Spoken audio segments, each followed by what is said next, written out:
Kehilangan seorang pesara kerajaan yang pernah berkhidmat sebagai pegawai kewangan Velcra, Sabari Baharom, 62 tahun pada 4 September lalu di Baling berakhir pilu apabila polis berjaya memberkas dua lelaki tempatan yang disyaki terlibat membunuh mangsa. Menurut Ketua Polis Kedah, Datuk Faisal Saleh berkata, kedua-dua suspek berusia 26 dan 38 tahun itu ditahan pada Jumaat 27 September 2024. Pihak polis kini telah membuka satu kertas siasatan sekaligus bagi mengesan keberadaan bekas pegawai kanan kerajaan itu. Dikatakan Sabari dipercayai telah dicampak ke dalam Sungai Padang Terap di Kampung Empa Derang di Kubang Pasu dalam keadaan tangan diikat dan mulutnya ditutup dengan pita pelekat. Maklumat ini didapati berikutan dengan tangkapan dua suspek lelaki yang disyaki dapat membantu siasatan kes tersebut.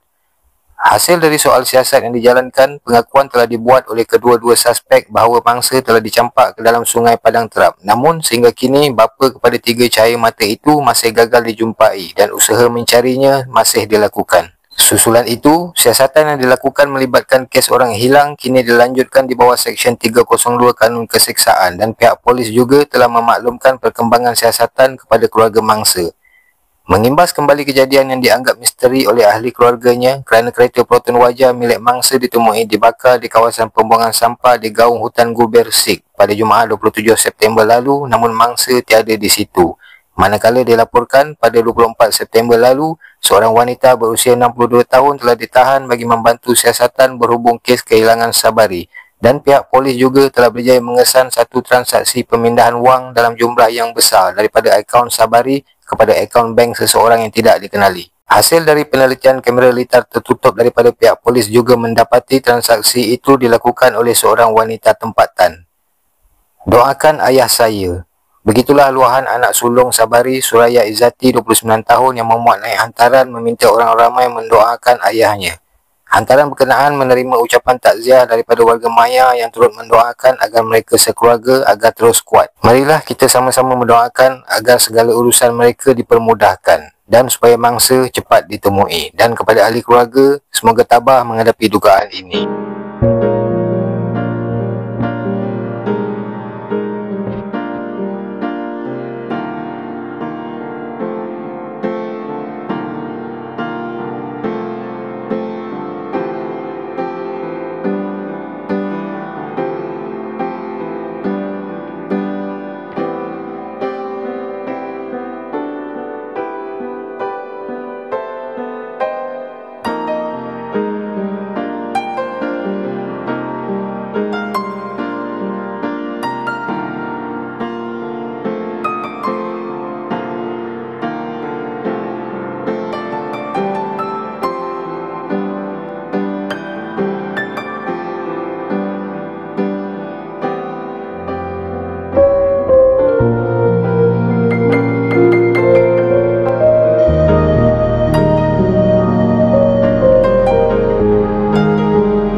Sekian untuk video kali ini. Terima kasih kerana sudi menonton hingga tamat. Berjumpa lagi di video akan datang.